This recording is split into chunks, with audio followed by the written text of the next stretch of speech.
With the recent announcement of NFL Transformers, it had me thinking about just stuff in Transformers that only Americans would care about. And with the Bayverse, we had a lot of that.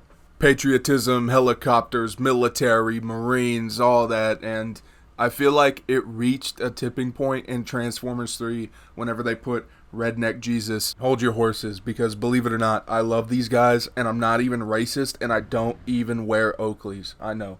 It's crazy. And especially as a kid, Roadbuster and Topspin were some of my favorite Transformers ever. I grew up as a, just country kid, country father, loved NASCAR, loved watching it with him, loved WWE, loved watching it with him. And whenever I found out that there was a Transformer that turns into Redneck Jesus, Dale Earnhardt Jr.'s car, I, had to. I loved that. These were half the reason I went and saw the movie in the first place.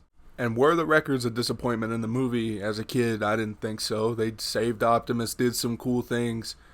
But, as Bayverse tends to do, as I've gotten older, yeah, they're a little cringed. And only just recently did I realize that all of them are wearing Oakleys, and even Topspin has a mullet, and Roadbuster has a douchey haircut, and Leadfoot already was my least favorite. And, I always knew that he had an air about him that's just, fat-ass redneck with a neckbeard. Fat-ass balding redneck with a neckbeard, my bad. And in terms of modern-day Studio Series representation, I don't think we're doing too bad. These are some of the oldest figures in my modern collection. I bought these things before I was collecting Transformers, so pardon any dust or anything on these figures. Now, he is weird. He did have weird shoulder stacks in the movie, but, they weren't nearly as pronounced. And one thing that I always found weird about this figure is Topspin is supposed to be the tall one. Where is his tallness? He's just as tall as Roadbuster. It's a little weird, but overall, I think that this is probably the best in the trio. I've unfortunately lost, all of his accessories over time, but I've still got his claw clamps, and honestly, I don't think he looks all too bad. I always still default to this just being a cool hat, and I honestly think he's the legitimately coolest design out of all the wreckers. And he used to come with 2 of these, lost the other one. But yeah, I actually do want to get the DNA design kit that makes this guy just a little bit taller. And this is early Studio Series, so looks were the priority, seemingly.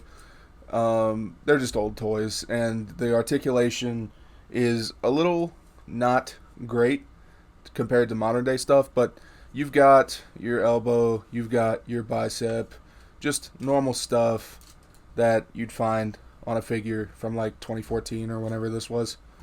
Yeah, not too bad once you get used to the articulation. This seemingly, did I mistransform this? Yeah, you're able to get him in some pretty cool poses. All of them are able to get into some okay poses except for one. And then we have Roadbuster. This guy used to be my favorite Transformer growing up. I legitimately love this guy. In the movie, he had a Scottish accent for some reason. Pull out your nunsu wanker! Strange. But I mean, look at this guy. There's a lot to love. A lot of really cool chest detail right there. Unfortunately, despite the lack of articulation, that budget didn't go to paint either.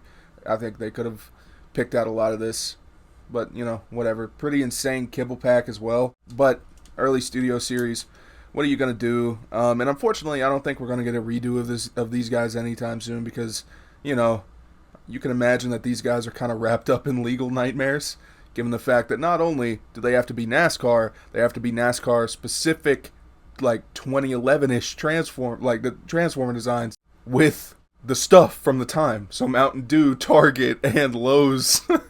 I don't even think this guy has a lick of Lowe's on him. I just don't even think that they got it for Topspin. Honestly, for all of them, maybe. Except for one. We'll get to him. It's time to kill! Yeah, there's not a lick of Mountain Dew on this guy.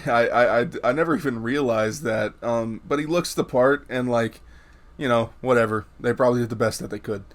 And at the end of the day, these are such niche characters that I don't think they're going to shell out the money to get all that stuff. But this guy's about the same as Topspin. Same articulation, bicep, no waist. But if you're good at what you do, you can get some cool stuff. I'm going to tell y'all a story. Me and the homies were out at a steakhouse, and we were about to order our drinks. A beautiful waitress walks up, and she's like, "What do y'all have?" The first homie is like, I'll have a Corona. The second homie is like, I'll have the same thing that he's having.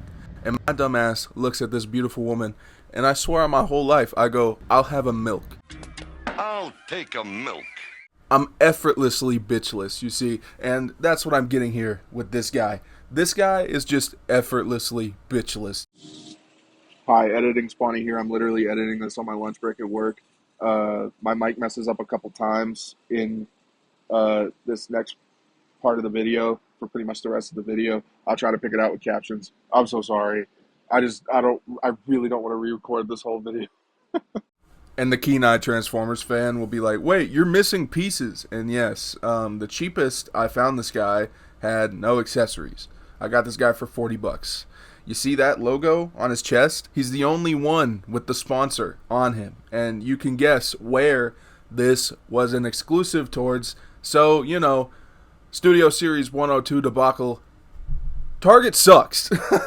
This guy complete goes for irresponsible prices on the aftermarket, and I don't care enough about this guy, this specific dude, to shell out $300 to get a dog and his guns, and he's even missing his titties. He's missing his titties. This is the cheapest I found this garbage figure. What I do is I tuck the arms under these tabs right here, and like it looks a little bit more coherent, even though his head is on an engine block stuck up in the air, because otherwise it would look like that.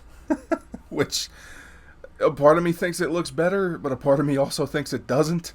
But I know it would be near impossible, but like Hasbro really does need to consider re-releasing this guy, because the amount of people I've seen with just record duos and like because they just never could get their hands on this thing, and he's not good enough to warrant that.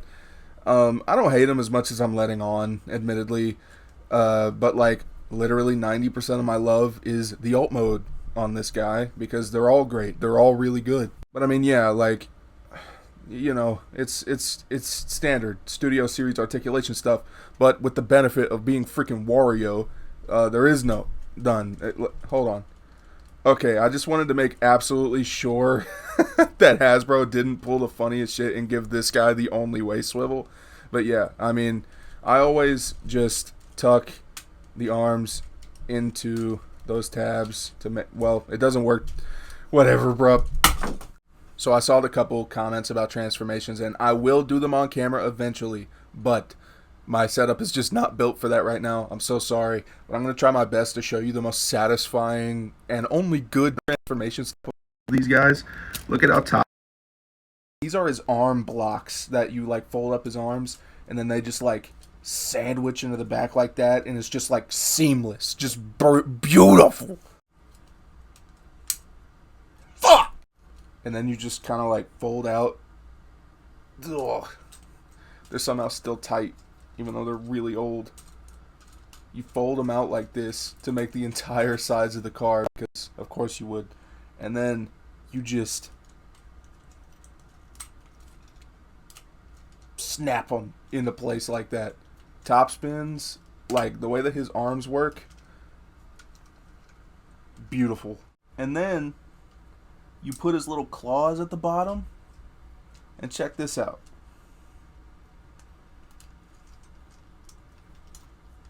It makes the side exhausts kind of, that is awesome. Now I tend to rub up against Studio Series transformations pretty bad. Are these any different?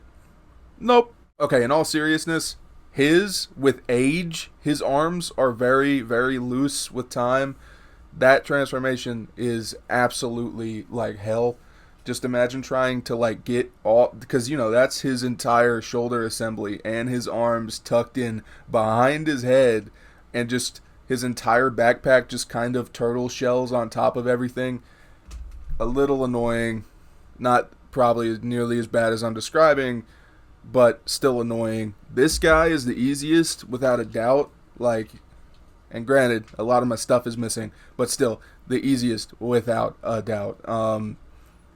And he also looks really nice, and top spins is perfect. This is one of my favorite Studio Series transformations of all time. Like his arms pointing to the back, I showed you all that. Like absolutely incredible, absolutely incredible. I love top spins. And overall, the finished product. Yeah, guys, this is the show after the show. I'm going to start doing this. Kind of like what Theo Adams does, but I don't have patrons. I'm just going to talk to you guys a little bit. I tried doing a video on the Devastation Optimus Prime. That's why I haven't really uploaded as quickly as I've wanted to. My second video ever. But I hope I got it across in this video that while these guys are not explicitly good, they are early studio series, which is pretty jank. I love these guys because of what they are. At the end of the day, these are like massive childhood memories for me, and my dad passed, so seeing stuff like this, bringing back memories like this, it's always super just awesome to see. And I would love a redo of these guys, but I hope I got it across in the video that I like them because they are who they are. Toys don't need to be perfect, they're toys. And yeah, sorry again about the lack of upload a little bit, but I hope you guys have a great day, and I'll see you guys next time.